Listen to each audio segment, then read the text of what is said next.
Agora estamos gravando, então bom dia pessoal, sejam bem-vindos. Até a última aula a gente começou a trabalhar com os meios de transmissão, né? Os meios físicos de transmissão. A gente viu como que funcionava um cabo coaxial, um cabo analógico de transmissão de redes, tá? Passamos para o cabo Ethernet, o cabo de cobre par trançado, né? Azul, azul por padrão, mas que a gente já viu que pode ser de qualquer cor. E hoje a gente continua com os meios de transmissão via fibra ótica e via rede sem fio, tá? Fibra ótica e rede sem fio. Então, olha só, a fibra ótica, ela surgiu, começou a ser utilizada há muito tempo, tá? Não para computação em si, mas para tentar fazer uma forma de transmissão de dados, tá? Então, já há mais de 100 anos que fibras à base de vidro são usadas para tentar fazer uma forma de transmissão de informações, inclusive de som, tá? Mas foi lá em 1960, aí, aproximadamente, com o surgimento de fontes de luz, principalmente as de estado sólido, estilo LED, e mais confiáveis, que isso começou a se tornar uma realidade maior, e juntamente com a criação das fibras de vidro de alta qualidade, com uma quantidade menor de impurezas e, consequentemente, com perdas menores de luz no decorrer. Tá? Quem começou a utilizar essa parada toda foram as companhias telefônicas. Então, foram eles que começaram a utilizar a fibra ótica para fazer a interligação de suas centrais distantes uma da outra. Tá? Nós temos hoje basicamente dois tipos de fibra ótica, que são a multimodo e a monomodo. Tá? De forma rápida, as fibras multimodo, ela tem uma capacidade de transmissão até aí 10 quilômetros, né? Algo grande, mas não tão grande, tá? Inclusive hoje a gente tem fibras que são recomendadas para distâncias menores do que isso, tá? Já a monomodo, ela suporta velocidades e distâncias muito maiores, tá? Passando tranquilamente aí de 100 quilômetros. Então, elas são utilizadas com mais frequência em redes onde você tem essa necessidade da distância da conexão, tá? As fibras multimodo, elas são compostas por uma fibrazinha minúscula com um diâmetro que valeria de 50 a 85 microns, tá? Ela é principalmente utilizada em redes locais, menos de 2 quilômetros de comprimento. Então, é quando você precisa alguma conexão que seja mais distante do que um cabo de cobre suporta. O cabo de cobre aí aguenta 100 metros, com garantias, né? Um pouquinho acima disso, se você testar, você consegue, mas nada extremamente com uma qualidade garantida, né? E já na fibra desse tipo, você consegue ter distâncias de conexão muito maiores. Os dados a serem transmitidos numa ponta, eles são transmitidos por meio de um LED, tá? Então tem um LEDzinho na ponta que fica piscando na frequência correta para representar os zeros e os uns. Então, o zero é quando o LED está desligado, o 1 é quando o LED está ligado. E o tempo entre essas piscadas é o que representa a repetição. Então, 0, 0, 0, 1, 1, 0, 1, 0, 1, sempre acendendo e apagando os LEDs aí. Tá? Na outra ponta tem um sensor de luz que vai receber o sinal quando essa luz chega. E ele tem que ser sincronizado, ou seja, configurado para funcionar na mesma velocidade que o LED na outra ponta é emitindo, tá? Esses LEDs e esses sensores são grande parte do que limita as velocidades de conexão hoje nas nossas redes de fibra ótica. Se a gente conseguir um LED que consiga com eficiência, transmitir velocidades mais, né, acender e apagar com uma frequência muito mais rápida, a gente consegue aumentar a nossa velocidade de rede aí com certa, ou seja, as nossas fibras têm margem para trabalhar mais, mas os demais equipamentos que são o gargalo da coisa aí, tá? Já as fibras de monomodo, elas são mais finas, tá? Ela mede 9 microns aproximadamente. Então é 5 vezes, a outra é 5 vezes maior, mais grossa do que essa. E é utilizada em conexões de longo alcance, tá? Você consegue passar aí de 50, 100 quilômetros. Por ser mais fina, ela tem uma garantia de perda menor de luz, tá? Porque grande parte do problema na transmissão é que a luz ela vai ricocheteando por dentro da fibra ótica. Então ela vai batendo nas bordas até sair de uma ponta e chegar na outra. E dependendo de curvas no cabo, torções no cabo, impurezas no material e outros problemas, essa luz vai se dissipando, ela vai se perdendo. E quando chega na outra ponta fraca demais, é o que acontece de você não conseguir fazer essa transmissão. Tá?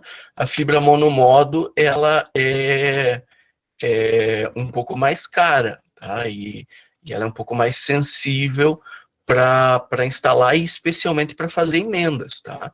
Grande parte do trabalho de passar fibra ótica está em fazer emendas. Para isso, a gente utiliza uma máquina de fusão, que é uma maquinazinha, acho que vocês já viram funcionando lá quando a gente foi visitar aquele provedor em... Não foi Irati que a gente foi, né? Sei lá, quando a gente foi visitar o provedor lá da GGNet, vários de vocês viram essa máquina funcionando. Ela é uma máquina que faz o quê? Ela tem um microscópio, ela corta as fibras de maneira reta e faz um alinhamento. Alinha essas fibras e quando elas estão mais perfeitamente alinhadas o possível, ele aquece para derreter e fundir elas. Tá? Depois que ele faz isso, ele transmite a luz de uma ponta para outra para ver quanto se perde nessa fusão. Tá? Quando a fibra ela é íntegra, ela não possui emendas, a perda de luz é muito pequena, extremamente pequena. Tá? Em compensação, uma emenda você tem capacidade de perder muito feixe de luz, né? Muita luz. Então, a qualidade do teu sinal, a gente trabalha na fibra ótica, ela está muito ligada à qualidade das emendas que você faz. Tá? Isso é algo bem nítido. Quanto mais emendas no teu cabo, maior a chance de você ter um sinal de qualidade inferior. Principalmente porque a fibra ótica ela não sofre interferência. Tá? Então, eu trabalhei num lugar onde o provedor que oferecia fibra ótica falou que ali não podia instalar porque passava muito perto de uma subestação de energia e que ia dar interferência. Tá? Ou seja, os caras não queriam instalar lá. Por quê? Porque a fibra ótica não sofre interferência magnética, não sofre interferência de eletricidade, diferente do cabo de par trançado, que você não deve passar muito perto de fio de luz, tá? Porque você vai ter uma certa perda de qualidade no teu sinal. A fibra ótica você pode passar enrolado com fio de eletricidade que a chance, né, que você não vai ter interferência nenhuma. É muito mais fácil esses cabos aquecerem demais e derreterem a tua fibra ótica do que ela sofrer algum tipo de interferência, tá? Isso é importante também notar que essa é uma das razões que a fibra ótica é o material utilizado para passar conexões subterrâneas, submarinas. Tá? Além dela permitir uma conexão de distâncias muito grandes e de você poder ter vários cabos dentro de um mesmo cabo de rede, né, de fibra ótica, ela não emite vibração nenhuma, ela não nada, e não sofre interferência de nenhum material. Então ela é muito, a garantia da conexão com ela é muito grande, é muito interessante. E hoje ela já vem se tornando padrão, tá? A maioria dos provedores, há algum tempo atrás, os maiores provedores utilizavam fibra ótica para fazer conexões residenciais domésticas, tá? Hoje a maioria dos provedores já utiliza fibra ótica porque é um método muito garantido. É muito diferente de você utilizar, por exemplo, uma antena e fazer uma conexão via sem fio, porque pela antena você até tem uma facilidade de instalação, porque você vai na casa do cliente, põe a antena e vira para a antena no morro que você tem, faz essa configuração, faz ela se comunicar e fechou. Então a instalação é muito fácil. Mas com ventos, com tempestade, com uma grande quantidade, com o excesso de clientes pendurados na mesma antena, a qualidade desse sinal vai baixando. Tá? A qualidade dessa conexão na outra ponta vai baixando. E já com fibra ótica, imagine que uma conexão aí de fibra que aguente, não vamos nem exagerar, não vamos nem pegar uma fibra de 10 GB, uma conexão de 1 GB aí, muito provavelmente atende com uma fibra só todos os teus, todos os vizinhos da tua rua aí com muita tranquilidade, com uma conexão de uma qualidade bem bacana. Tá? Além de você ter grandes vantagens com relação à latência, ping baixo e tudo mais, perda de pacotes, então você tem grandes vantagens aí quando utiliza a fibra ótica, e aquilo que eu falei também na aula passada, que a gente tem na fibra ótica ela está barateando muito, né? Por quê? Porque fibra ótica é feita de vidro. Então, é basicamente areia derretida. Então, você tem uma facilidade muito mais fácil de encontrar uma matéria para fazer ela do que para encontrar cobre e fazer de material metálico, né? Que é um material não renovável e tudo mais. Além disso, nos cabos de rede de cobre, normalmente não se utiliza cobre reciclado, tá?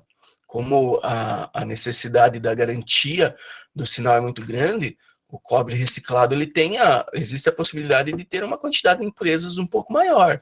E aí a perda de pacotes, a perda de sinal seria mais noticiável. Tá? Então, a gente acaba que o cobre reciclado, que é um dos materiais bastante vendidos aí para reciclagem, ele é utilizado em cabos de energia e não em cabos de rede. Tá? Mesmo o cobre extraído de cabos de rede, ele é utilizado mais não, só para cabos de energia. Tá? Então isso é importante a gente saber, e por isso que o preço do cabo de par trançado de cobre está subindo direto e o cabo de fibra ótica está baixando. Tá?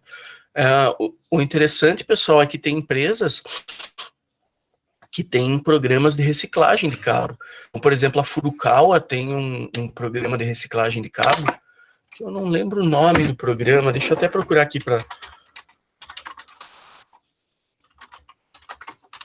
É um programa de responsabilidade socioambiental, Green IT, da Furukawa.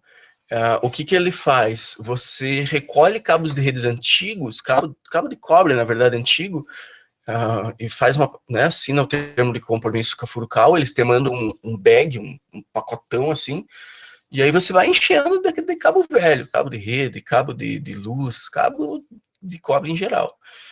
E aí, quando você consegue uma quantidade grande, você pode trocar esse bag de cabo reciclável, por produtos novos com eles. O que é bem bacana, você consegue trocar por caixa de cabo de rede, por vários dos produtos que estão na linha deles. Então, isso é muito interessante e nos traz uma sustentabilidade muito maior no nosso processo de utilização de redes em geral, tá? Porque o que acontece?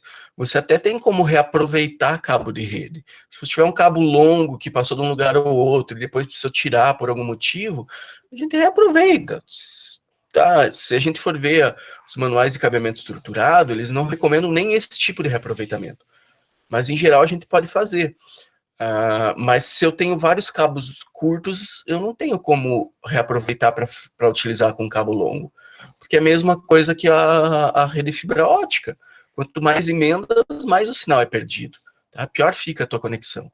Então, a gente não faz, não recomenda fazer emendas de cabo de rede. Até tem a emendinha pronta, alguns de vocês já devem ter visto, que é um quadradinho assim, onde você liga um cabo de rede numa ponta, um cabo de rede na outra ponta, e ele emenda eles, tá? Até algo interessante e serve quando você tem situações emergenciais onde você precisa, faltou 2 metros de cabo porque o cara resolveu mudar o computador de lugar, ou alguma coisa assim.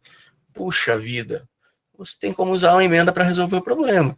Mas nada acima disso, especialmente utilizar mais de uma emenda em um cabo só, é algo extremamente pouco recomendado, tá? A gente não recomenda mesmo. Como eu falei para vocês, o preço da fibra está diminuindo bastante e a tecnologia tem ajudado muito nas conexões de fibra, tá? Como dentro da fibra o que trafega é luz, eu já falei para vocês que a qualidade dos LEDs está influenciando muito na velocidade, mas a gente tem que ter mais que nos permitem mais conexões dentro de uma única fibra, tá? Então, utilizando equipamentos similares a um prisma na outra ponta, o que acontece quando eu lanço uma luz num prisma, pessoal? O prisma não divide em várias faixas, fica o verde aqui, o azul ali, o vermelho ali, ele faz essa divisão. E o legal é que o prisma funciona até de uma maneira que a gente chama de passiva, ele não precisa de energia elétrica para funcionar. E aí, nós já temos tecnologias de rede que fazem mais de uma conexão. Então, imagina que aqui na rua do Davidson tem 10 casas para fazer uma conexão de rede. Eu até tenho como passar um cabo de fibra ótica com várias fibras dentro e usar uma fibra para cada casa. Tenho como fazer isso. Mas, utilizando tecnologias como essa, cujo nome é GPON, ela me permite que eu tenha numa ponta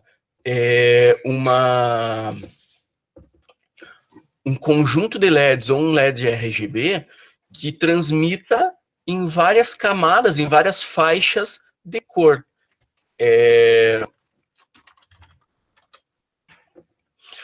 Em várias faixas de cor. E na outra ponta eu tenho prismas que dividem essas conexões de acordo com as cores. Então, o que vem na faixa azul vai para a casa do Davidson.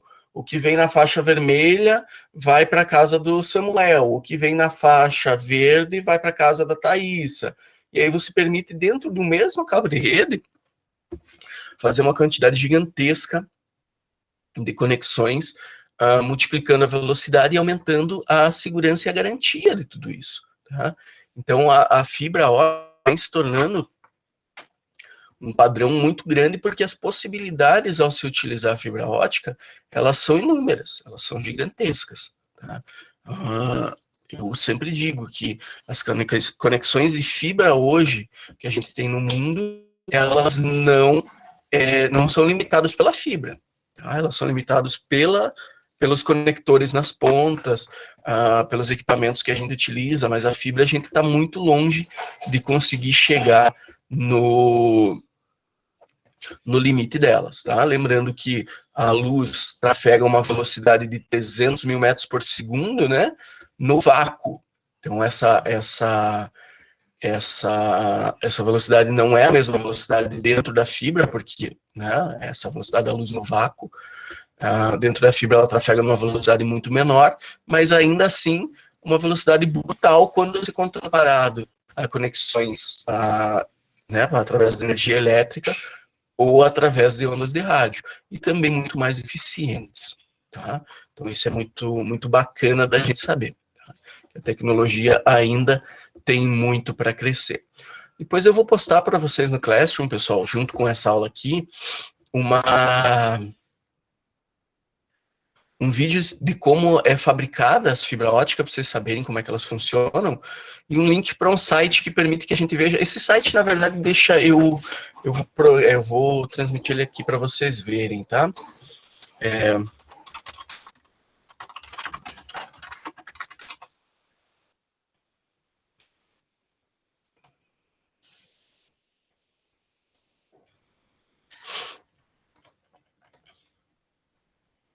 Alguém imagina quantas conexões de fibra a gente tem submarinas no mundo? Quantas fibras óticas a gente tem submarina no mundo? Por baixo dos oceanos somente? Se alguém quiser chutar antes que de eu apresentar aqui, pode chutar no chat aí.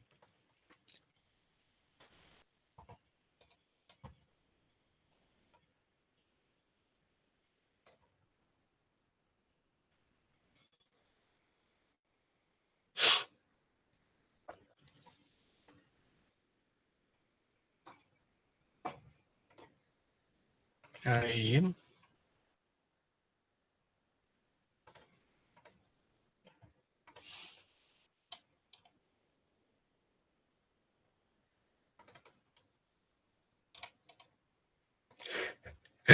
8.000 é um bom chute. Ó, esse é um mapa interativo das conexões de fibra ótica no mundo, tá? Vamos focar aqui no nosso Brasilzão. Olha só, essas são as conexões de fibra que ligam o nosso continente, né? Tendo uma visão um pouquinho maior. E o legal é que se você clicar sobre alguma delas, você vê mais informações. Ó. Então, essa é o South America 1, SAM1. Tá? Ela tem desembarques, né? Ela chega no Chile, na Colômbia, nos Estados Unidos, Fortaleza, Argentina, Peru, Guatemala, República Dominicana. Então, essa aqui é só uma conexão de fibra, tá? Ela faz toda essa volta aqui. E o legal é que ela mostra também a distância, tá? Dessa conexão. Então, nesse caso, é uma fibra de 25 mil quilômetros. 25 mil quilômetros, tá? Então, é algo gigantesco. E é legal que a gente tem como ver aí várias delas, ó. A gente tem conexões, vamos ver se a gente... Aqui, será que é Curitiba? Não, aqui é São Paulo. A gente não tem nenhuma fibra chegando em Curitiba no momento. Ó, esse é um cabo menor, de 2.000 quilômetros e meio. Os donos são a Globenet e o Facebook. Serve para ligar Argentina, Brasil e Brasil. Praia Grande, Rio de Janeiro e Las Tornilhas em Argentina. Então, provavelmente, eles têm um data center grande na Argentina ou no Rio de Janeiro, né? E utiliza esse cabo para fazer a distribuição para a Argentina ou para o Brasil. Então, para vocês verem o quanto para empresas grandes, esse tipo de conexão dedicada, putz, eles têm um cabo só do Facebook para distribuir dados assim. Então, é para a gente ver o tamanho, esse aqui eu já cliquei, o tamanho que a internet tomou no mundo. Ó, South America Crossing, Colômbia, Panamá, Brasil, Argentina, Peru, Venezuela, Rio de Janeiro, Santos, Estados Unidos, Valparaíso. Então, a gente tem conexões para grande parte, né, uma grande quantidade de áreas no mundo. Os Estados Unidos têm uma quantidade de conexões absurda, tá? Especialmente levando, né, isso existe levando em consideração a grande quantidade de data centers que existem lá. Então, em alguns lugares aí a gente tem quantidades tremendas.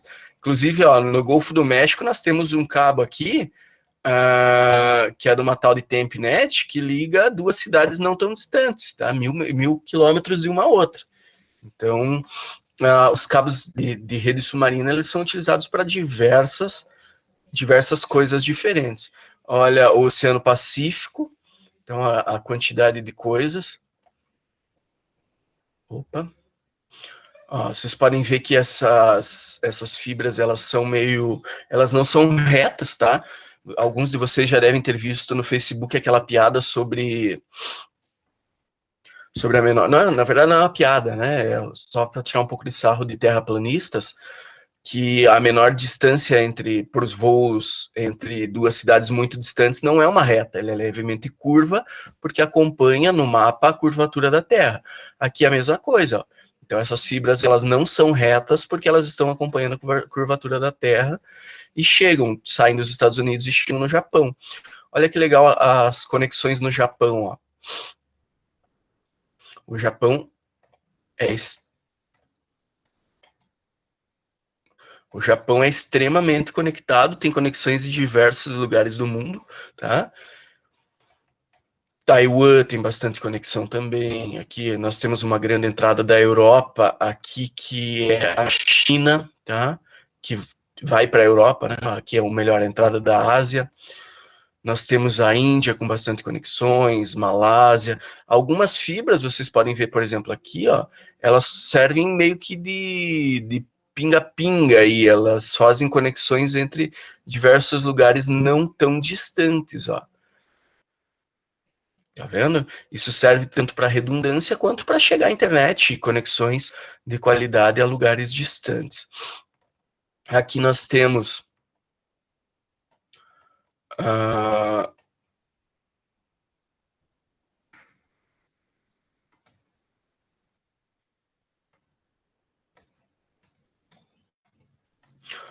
o Mar Vermelho com uma grande quantidade de conexões passando, tá? Que atravessa aí, faz uma grande ligação entre a Europa e a África. E aí nós temos ó, várias conexões bem distantes e bem importantes. Ó, essa conexão tem 15 mil quilômetros, tem uma grande quantidade de donos, então nesse caso é um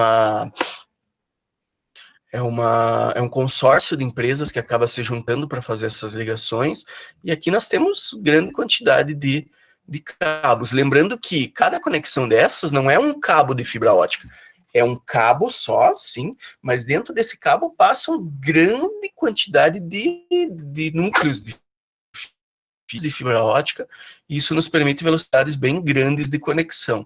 Seria legal se aqui ele mostrasse qual a velocidade que esses cabos suportam, mas essa página não mostra. Talvez se a gente entrar na página dessa conexão, você consiga mais informações. Tá? A Europa, como é de se esperar, tem uma quantidade também muito grande de conexões em geral, tá? Aí algumas ligações levam a ilhas, levam a lugares menores, a países menores, Groenlândia, Islândia, mas a gente tem uma grande quantidade dessas conexões. Algumas fibras nem são tão grandes, pessoal. Então aqui, por exemplo, 20 quilômetros, essa conexão é de 20 quilômetros, e foi atravessado com um cabo que passa por baixo aí. Tem o dono, Telecarrier, por isso que eu falei para vocês, numa das aulas anteriores, que a situação, 19 quilômetros, achei um menor ainda, a situação dos cabos do cabeamento de redes no Brasil é muito crítica. Por quê? O Japão passou fibra no Japão inteiro. A gente vê notícias disso com frequência. Mas também, o Japão é extremamente pequeno, tá? Extremamente pequeno. Com a mesma quantidade de cabo de fibra que eu precisaria, achei um de 11 quilômetros, para passar o Brasil inteiro, eu posso passar fibra 10 vezes no Japão sem problemas, sem problemas, tá? E aí, esses cabos, a grande maioria deles não é de governo, tá? É muito difícil governos terem esse tipo de conexão, tá? É muito, muito raro. É mais comum que empresas consigam uma licença do governo para fazer essas instalações, e às vezes isso em troca de parcerias ou de conexão para o governo, ou de pagamento de taxas mesmo, tá? Então isso também é uma possibilidade. As costas dos Estados Unidos, dos dois lados, tem uma grande quantidade de cabos ligando. O Canadá tem bastantinho, mas já tem bem menos, tá? Bem menos.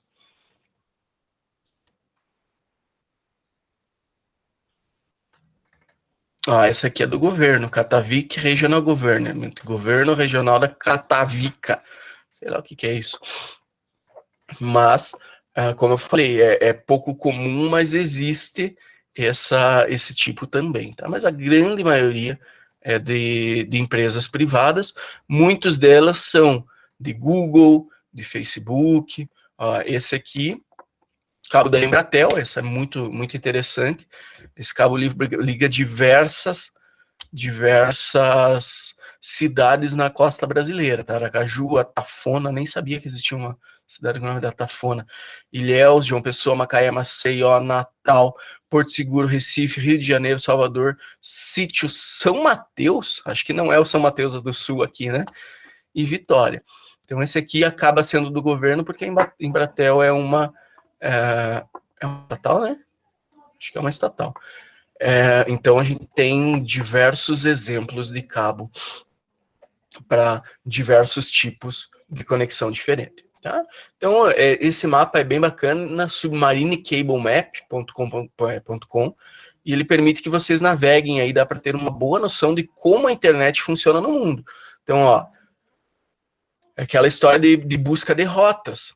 Quando a gente está tentando acessar um servidor, sei lá, do Brasil para os Estados Unidos, olha quantos cabos que a gente pode utilizar para fazer essa conexão chegar do Brasil nos Estados Unidos. Tá? Se um desses cabos se romper, tem outros. Minha conexão pode passar por outros.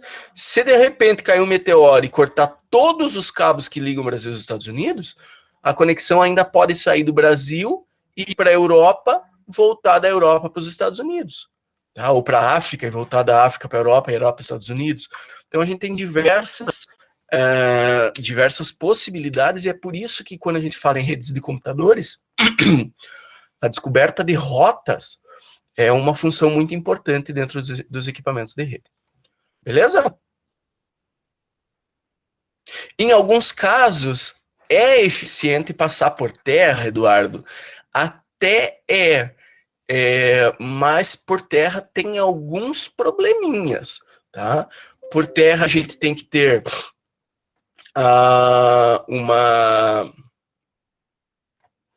Primeiro que a gente vai ter que passar uma estrutura muito mais forte, tá? Então imagina que o cabo de fibra ele não é passado solto. Você tem que passar um cano e passar esse cabo de fibra por cano e jogar a terra por cima, cavocar, passar o cano, passar a fibra e jogar a terra por cima.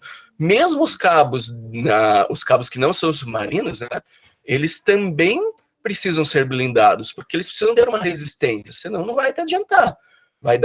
Passa um caminhão muito pesado do lado da estrada onde tem o cabo, pode levar a quebras também. E já no fundo do mar isso é muito mais prático, tá? A possibilidade de que aconteça algo e rompa essa fibra é muito menor, tá? Inclusive, na maioria dos lugares, é passado um robozinho fazendo uma pequena valeta no fundo do oceano, nada muito grande, mas faz uma valetinha, e aí passa o robozinho passando a fibra, e daí passa outro robozinho fechando aquela valeta. Então, só em lugares onde tem uma depressão muito grande, uma vala, uma fossa muito grande no fundo do oceano, que esse cabo passa de forma visível. Senão, na grande maioria dos casos, ele sim, de uma maneira embaixo da terra, no fundo do mar também, tá? Mas ele precisa ser blindado sim, porque não é muito incomum, quando os cabos ficam à mostra, eles serem atacados por animais, tá? O cabo de rede ele não gera interferência, não gera nenhum tipo de sinal, porque é só a luz passando por ali, mas de vez em quando vai um tubarão meio doido lá e ataca, ou vai aquelas polvos ou lulas gigantes e atacam o cabo mesmo. Isso não é incomum a gente ver, se você procurar vídeo na internet, você acha com certa facilidade. Então é um problema sim, mas lembrando que esse mapa aqui, ele mostra só os submarinos, tá? Então, aqui dentro, vamos pegar o Brasil, aqui dentro tem uma quantidade gigantesca também de cabos por baixo da terra, fazendo ligações entre diversos lugares no Brasil, na América do Sul, em toda uma extensão, tá? O que facilita bastante também é que os cabos submarinos, eles têm uma necessidade de licenciamento muito menor, tá? Por quê? Porque passa por baixo das águas internacionais, onde efetivamente não tem dono, tá? Então, isso, imagina que a gente teve casos de refinarias brasileiras que foram confiscadas, se eu não me engano foi na Bolívia, né? Imagina um cabo passando do Brasil para o Peru, por exemplo, de maneira por baixo da terra, e de repente a Bolívia vai lá e decide, não, o governo brasileiro a gente não vai mais com a cara, nós vamos cortar esse cabo aí e foda-se. E aí ele vai lá e corta. Então você tem você tem esse tipo de problema também. Não que embaixo da água isso não seja possível, pode ser também, pode ser que um país vai lá e resolva sabotar o outro, tá? Então, isso é uma possibilidade.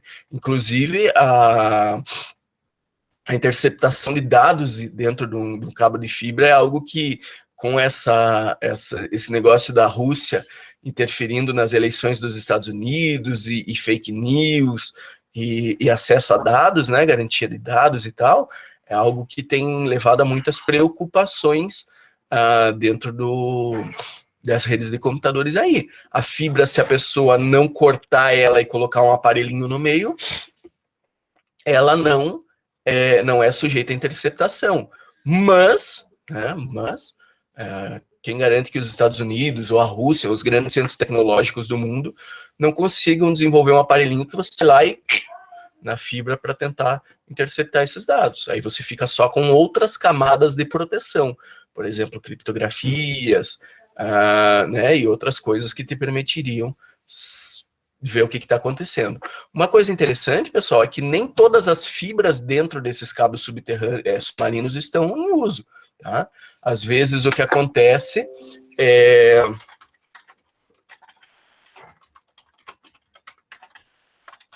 Às vezes o que acontece é que dentro de um cabo passa, sei lá, 1000 fibras. E aí os caras utilizam, testam dessas 1000 qual que dão os melhores resultados, né? Qual que dão perdas menores de luz, e vão lá e utilizam só 100, 200, 500. Isso é uma realidade também. As outras ficam de redundância, para caso de algum problema. Eu vou parar de apresentar, não, eu vou apresentar outra guia para vocês, só para vocês entenderem.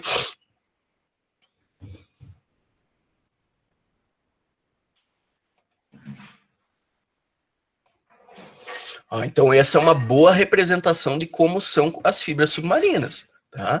Então, os cabos embaixo d'água, eles não são só a fibra, porque a fibra é extremamente fina e sensível. Tá?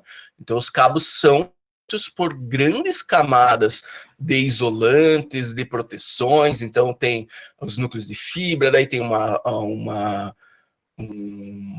outra fibra por fora, um plástico PVC, e daí tem outra fibra, e daí tem camada disso e camada daquilo, e daí tem cabos de aço, e daí tem toda uma grande quantidade. Então, cada metro desses cabos submarinos custa muito dinheiro mesmo, tá? Isso é uma realidade, Eduardo.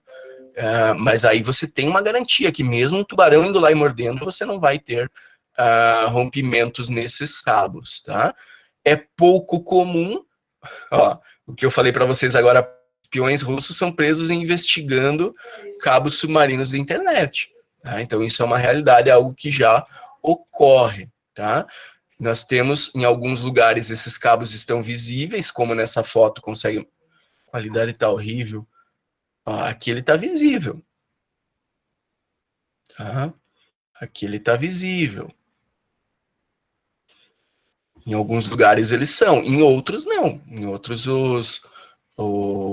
as equipes que colocam, ó, esse aqui é uma chegada de um cabo de fibra não deve ser no Brasil, não sei onde é que fica, mas aqui isso aqui era enterrado na beira da praia, e com as marés indo e voltando, acabou que foi tirado, a areia acabou sumindo,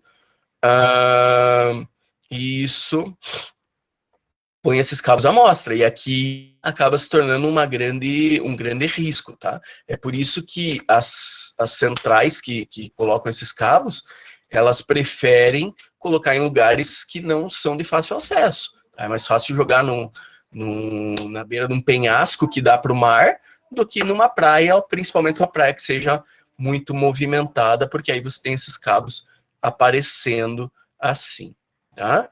Deixa eu ver se eu tenho alguma coisa aqui.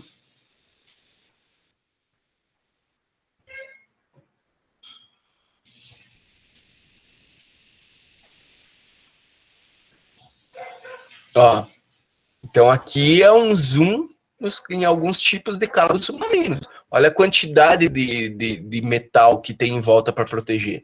Então isso faz com que o preço, o custo desse cabo vá lá em cima mesmo. Tá? Se eu não me engano, eu vi um vídeo no YouTube uma vez de um tubarão, ó, atacando acho que é um tubarão, atacando um cabo submarino. Então, isso é uma realidade também. Então, o que o Eduardo falou faz bastante sentido. Às vezes, os cabos submarinos também têm uma grande quantidade de coisas que podem né, vira a ser problemas para eles. Ó, isso aqui, se eu não me engano, é para ser dentro de um navio que usa para passar os cabos. Então, o navio tem bobinas com quilômetros e quilômetros de cabo e eles vão jogando esses cabos. O detalhe é que em alguns lugares esses cabos precisam sim ser emendados.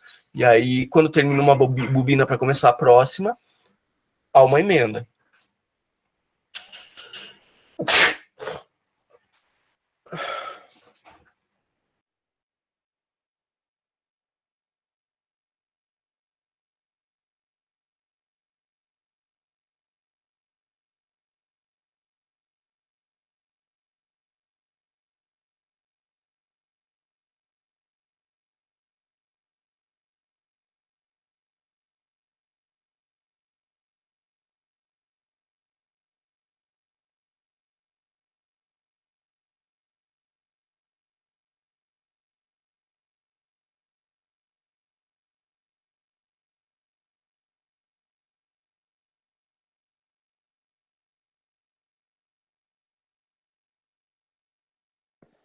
Ô, David, você tá mutado, mano.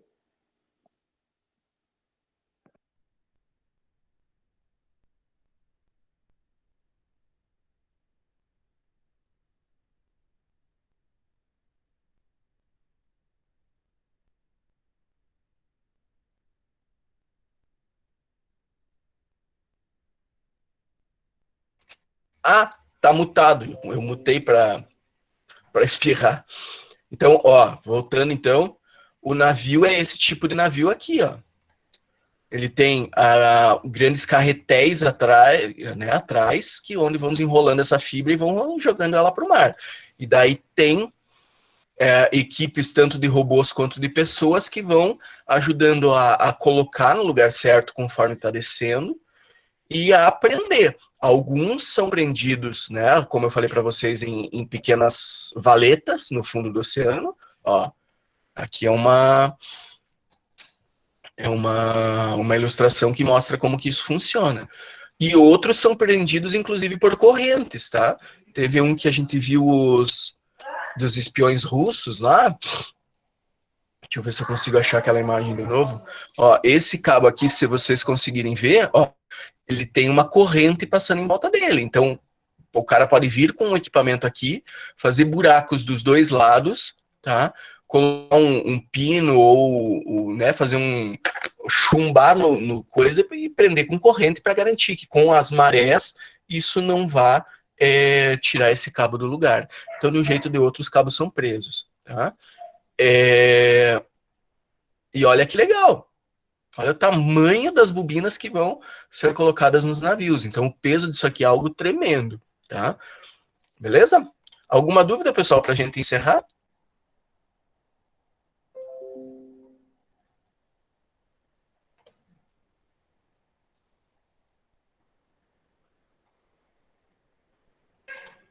Não? Tudo certo?